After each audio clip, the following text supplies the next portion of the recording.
It's hard to imagine a more personal, a more vital issue to families than health care and health insurance. It's been a dominant issue on the national stage for the last 8 years or more, and really longer than that.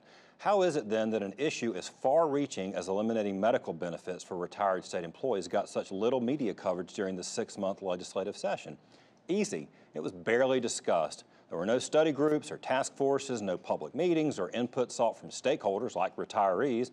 It came up in one Senate committee hearing in a bill that went nowhere. But there it was in the budget, unveiled 24 hours before the first votes on it, buried on page 406 in the back of the provisions. Now, one possible reason it was handled this way, state legislators brought it up just a few years ago, and the outcry against it was so big they dropped it. This year, no public discussion, no outcry.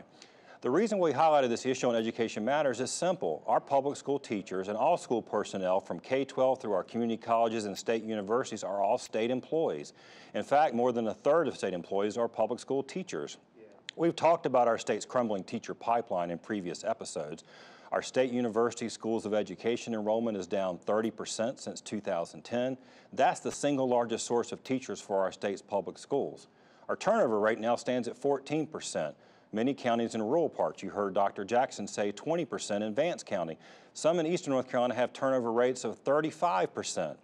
Now, some of those are transferring to other school systems in North Carolina, and some are moving to other states like Virginia, Georgia, South Carolina, Texas, that all pay their teachers more than we do.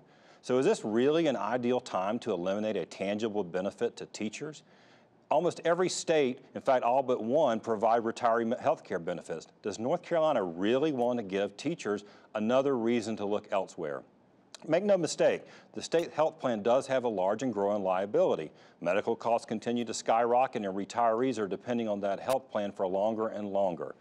How to meet that obligation requires serious thought and planning and a public discussion of options. That was something sorely missing from this move.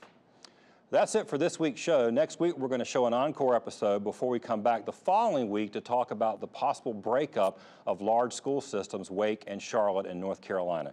You'll definitely want to tune in. Thanks for watching, and we'll see you soon.